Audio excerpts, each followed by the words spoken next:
السلام علیکم۔ ہم گفتگو کر رہے تھے وحدت ادیان کے تصور پر، جس کو ریلیجس پلورلزم بھی کہا جاتا ہے اور مذہبی تکثیریت اس کا اردو میں ترجمہ ہے، عربی میں التعددیہ الدینیہ کہا جاتا ہے۔ اس کے مختلف مفاہیم اور مختلف اطلاقات پہ ہم نے بات کی، اور گزشتہ ویلاگ میں ہم نے یہ بتایا تھا کہ 2 ویلاگس میں کہ اس کا وہ مفہوم یا اس کی وہ تعریف یا اس کا وہ اطلاق جس کو تمام تو نہیں بلکہ اکثریت مسلم اہل علم کی جس کو مسترد کرتی ہے، اور دیگر مذاہب کے اہل علم بھی اس تصور کو مسترد کرتی ہے، اس کو میں نے وحدت ادیان کا نام دیا تھا اور اس پہ ہم گفتگو کر رہے تھے۔ ٹھیک ہے، گزشتہ ویلاگ میں نے آپ کو بتایا تھا کہ ہمارے ہاں عام طور پر یہ کہا جاتا ہے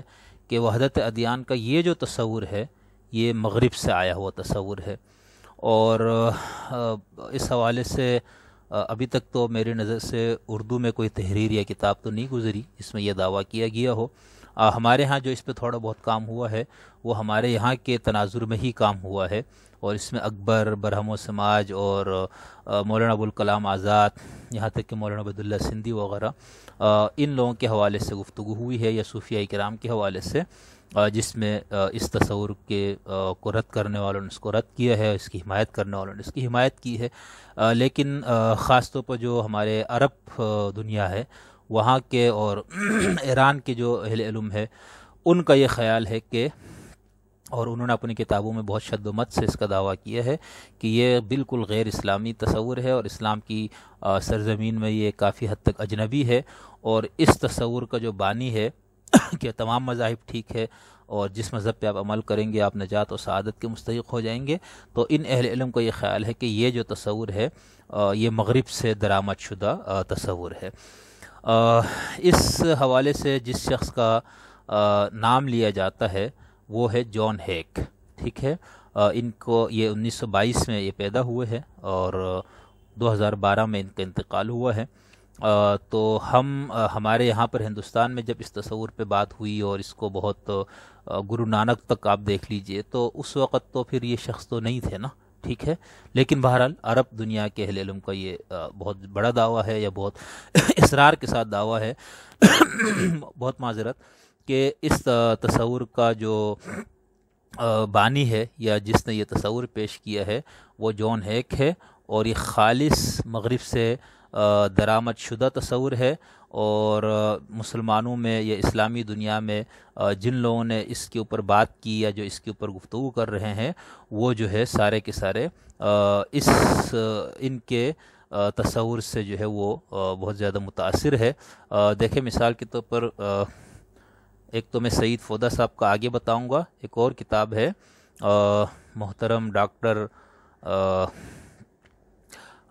محترم انیس مالک طٰہٰ صاحب کی، اور یہ ان کا PhD کا غالباً مقالہ ہے، اور اس کا عنوان ہے اتجاہات التعددیہ الدینیہ والموقف الاسلامی منہا۔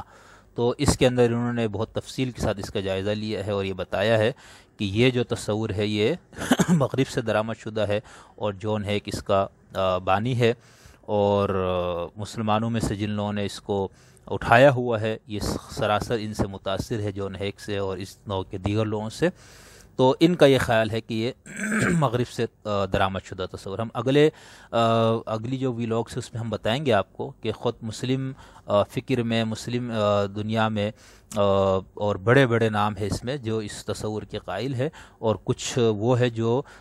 اس جان ہیک سے بہت زیادہ عرصہ پہلے کے لوگ تھے جن کے ہاں وحدت ادیان کا یہ مفہوم پایا جاتا ہے جس کو یہ لوگ مسترد کرتے ہیں۔ یہ جو ہے جان ہیک یہ خود فلسفی بھی تھے اور مذہبی لحاظ سے خود مسیحی ہے، اور انہوں نے اس کے اوپر کام کیا ہے۔ ان کے تصور کے مطابق یا ان کے ہاں مذہبی تکثیریت ریلیجس پلورلزم کیا ہے وہ میں آپ کو بتا دیتا ہوں۔ وہ لکھتے ہیں کہ مذہبی تکثیریت کے نظریے کا تعلق ادیان اور مذاہب کے ساتھ ہے۔ وہ ادیان اور مذاہب جن کے معتقدات باہم مختلف اور متعارض ہے۔ اس نظریے کا مطلب ہے کہ دنیا کے تمام بڑے ادیان اس تنوع کا نام ہے جو حقیقت الہیہ، حقیقت اعلیٰ، حقیقت ماورا، یا حقیقت واحد کو جاننے یا سمجھنے میں واقع ہوا، یعنی اس حقیقت علیہ کو، خدا کو، اس حقیقت واحد کو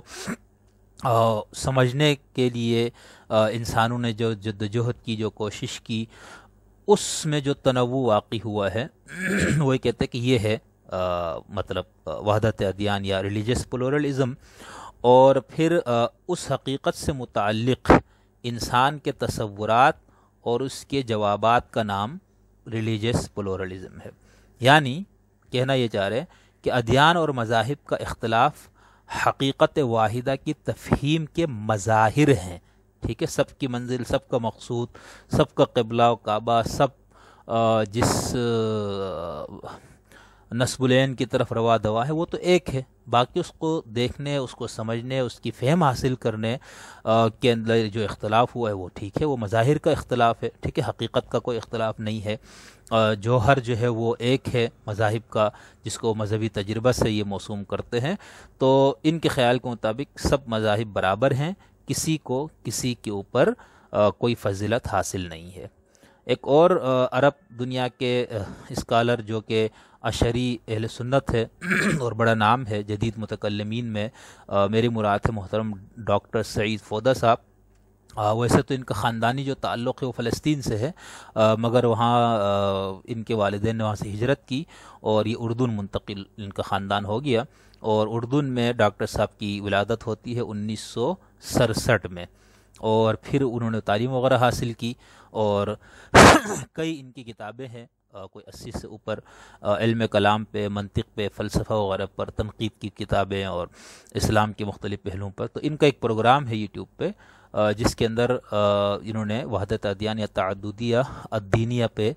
تفصیلی گفتگو، ان کے کئی پروگرام موجود ہیں، ٹھیک ہے، جس کے اندر وہ اس نظریے پہ تنقید کرتے ہیں۔ تو اس کے اندر جو اینکر ہے، جو ان سے سوال کرنے والا، وہ ان سے پوچھتے ہیں کہ سر ہم مذہبی تکثیریت کے موضوع پر بہت کچھ سن رہے ہیں، یہاں تک کہ کچھ لوگ یہ تک کہتے ہیں کہ سب مذاہب ٹھیک ہیں، چاہے کوئی اسلام پر ہو یا یہودیت پر ہو یا مسیحیت پر، ہر ایک نجات کا مستحق ہے، اور یہاں ایک سے زائد راستے ہیں اور سب کے سب کامیابی اور نجات کی طرف لے جاتے ہیں۔ لہٰذا سب سے پہلے ہم یہ جاننا چاہتے ہیں کہ مذہبی تکثیریت کے اس لفظ کا کیا مطلب ہے۔ تو یہ ان کا سوال تھا اینکر کا، اور ڈاکٹر صاحب نے اس کا جو جواب دیا وہ بہت تفصیلی جواب ہے اس میں، جنہوں نے سب سے پہلے تو انہوں نے یہ کہا کہ تکثیریت کے کئی اطلاقات ہیں، ہم نے جو بات کی اس کے اوپر۔ پھر اس کا تو یہ کہتے ہیں فودہ صاحب کہ اگر مذہبی تکثیریت کا مفہوم یہ ہے کہ دنیا میں تمام مذاہب کے وجود کو تسلیم کیا جائے، کسی کو زبردستی مسلمان نہ بنایا جائے، تو یہ اسلامی تعلیمات کے عین مطابق ہے۔ اسی طرح وہ کہتے ہیں کہ اسی طرح اگر اس کا مطلب یہ ہے کہ اسلام سے قبل جتنے لوگ اپنے مذاہب پر عمل کرتے ہوئے گزرے ہیں وہ سب نجات یافتہ ہیں، یا اسلام کی آمد کے بعد کسی تک دعوت نہیں پہنچی اور اس پر اسلام کی حقانیت ثابت نہیں ہوئی، اتمام حجت نہیں ہوئی، تو وہ بھی نجات یافتہ ہے۔ تو کہتے ہیں اس میں بھی کوئی مسئلہ نہیں ہے۔ مذہبی تکثیریت، ریلیجس پلورلزم کا یہ جو مفہوم ہے، یہ کہتے ہیں اس کا اسلام سے کوئی تصادم نہیں ہے۔ وہ فرماتے ہیں کہ ہمیں جس تصور تعدد ادیان یا مذہبی تکثیریت سے اختلاف ہے وہ کچھ اور ہے، یعنی یہ کہنا کہ اب بھی جو جس دین پر عمل کرے گا وہ نجات یافتہ ہوگا۔ اس کے بعد موصوف نے آگے تفصیل کے ساتھ اس تصور کی تاریخ پہ گفتگو کی ہے، اور اس کے اندر انہوں نے بہت پرزور الفاظ میں یہ کہا ہے کہ یہ تصور مغرب سے آیا ہوا تصور ہے، جان ہیک اس کا کے بانی ہے، اور ان سے پہلے جو ہے کارل رانر نے اس پہ گفتگو کی تھی، اسی کو آگے بڑھایا جان ہیک نے، اور اس پہ بہت انہوں نے لمبی گفتگو فرمائی ہے اس کے اندر۔ اور وہ یہ کہتے ہیں کہ جان ہیک کا یہ خیال تھا کہ تمام مذاہب کا جو جوہر حقیقی وہ ایک ہے، اور وہ ہے مذہبی تجربہ، اس حقیقت علیہ، حقیقت اعلیٰ، اس حقیقت مطلقہ کی تفہیم اور اس تک رسائی، اس سے اتصال کی کوشش۔ تو ان کا خیال یہ ہے کہ یہ جان ہیک اس کے بانی ہے۔ اس کا آپ ان کا ایک مختصر جو آخری پروگرام کا مطلب اس حوالے سے مذہبی تکثیریت جس کو یہ رد کر رہے ہیں، اس حوالے سے جو ان کی گفتگو ہے اس کا ایک مختصر کلپ آپ ذرا ملاحظہ فرمائے، جس کے اندر موصوف فرما رہے ہیں۔ یہ دیکھیں آپ پہلے عربی میں، پھر میں اس کا آپ کو مفہوم اور اس کا تھوڑا سا مطلب آپ کو بتا دیتا ہوں۔